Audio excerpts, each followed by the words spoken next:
Graça e paz a todos. Amados, vamos dar aqui um recadinho para aqueles religiosos, pessoas que professam apenas uma religião, mas de cristianismo não tem nada. Que no próprio livro de Tiago, no capítulo 1, fala que a verdadeira religião de Deus, aceita como imaculada, é esta: cuidar dos órfãos e das viúvas em suas dificuldades e não se deixar corromper pelo mundo. Bom, cuidar dos órfãos e das viúvas, isso até pagão faz, né? Pessoas que têm bom coração, isso não tem nada a ver com fé. Vamos ler aqui no livro de Tiago, capítulo 2, do versículo 14 em diante, que fala sobre fé e obras. De que me adianta? De que adianta, meus irmãos? Está falando com irmãos em Cristo. Alguém dizer que tem fé, se não tem obras. Acaso a fé pode salvá-lo? Se o irmão ou irmã estiver necessitando de roupas e do alimento de cada dia, e um de vocês lhe disser: vá em paz, aqueça-se, alimente-se até satisfazer-se, sem, porém, lhe dar nada, de que adianta isso? Então, se você tem como ajudar, você vai lá de bom coração, você vai dar. De que adianta isso? Assim também a fé, por si só, se não for acompanhada de obras, está morta. Então, existem muitas pessoas até pagãs, que fazem essas boas ações. Vê uma pessoa sentindo frio, dá o agasalho. Vê uma pessoa sentindo fome, dá o de comer. Então, tem que associar fé com obras. Versículo 18. Mas alguém dirá: você tem fé, eu tenho obras. Mostre-me a sua fé sem as obras, e eu lhe mostrarei a minha fé pelas obras. Você crê que existe um só Deus? Muito bem. Até mesmo os demônios creem e tremem. Insensato. Quer certificar-se de que a fé sem obras é inútil? Não foi Abraão, o nosso antepassado, justificado por obras, quando ofereceu seu filho Isaque sobre o altar? Você pode ver que tanto a fé como as obras estavam juntas, e a fé foi aperfeiçoada pelas obras. Cumpriu-se, assim, a Escritura que diz: Abraão creu em Deus, e isso lhe foi acreditado como justiça. E ele foi chamado amigo de Deus. Vejam que uma pessoa é justificada por obras e não apenas pela fé.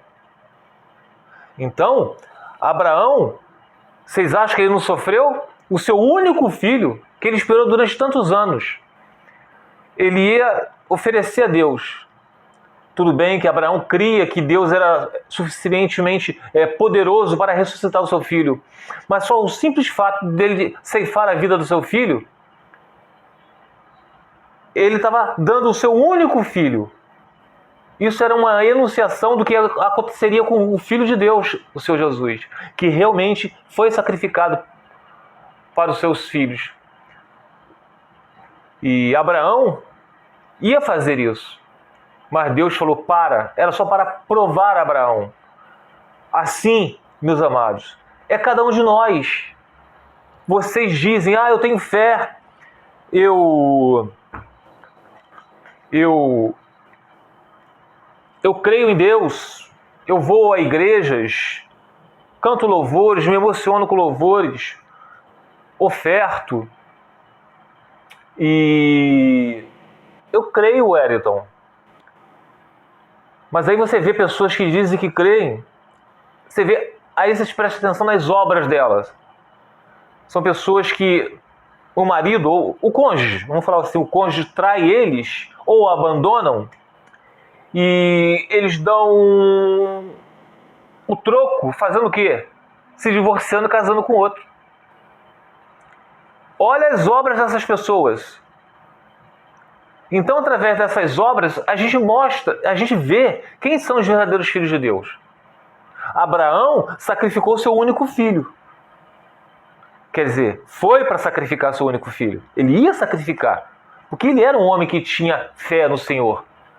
E essa fé foi demonstrada pela essa obra de Abraão. Mas não foi necessário ele sacrificar, porque Deus estava colocando Abraão à prova. Aí vocês podem falar, mas Deus não sabia que Abraão não iria sacrificar seu filho? Amados, Deus sabia. As provações na nossa vida é para que nós venhamos a ser fortalecidos. É para o nosso aprendizado. E Deus sabe qual de nós aqui, que a gente fala sobre a família, quem são os eleitos de Deus. Os que não são eleitos de Deus são aqueles que vão dar ouvidos a pastores e teólogos que dizem, no caso de abandono, no caso de adultério, vocês podem se divorciar e casar com outro. Esses não são filhos de Deus, e sim de Belial. Agora, os filhos de Deus vão sacrificar o seu ego. Os filhos de Deus vão entender que o cônjuge de vocês, por mais que ele tenha decepcionado cada um de vocês, ele precisa de salvação porque ele é um descrente. Não vocês virarem a costa. É muito fácil para cada um de nós arranjar uma outra pessoa. Nós vamos jogar na cara de um monte de gente, inclusive para os nossos cônjuges, que a gente não depende deles emocionalmente. Mas nós vamos estar virando as costas para Deus. Aí eu pergunto para vocês, quais são as suas obras, meus amados? Fique os irmãos na paz de Senhor Jesus.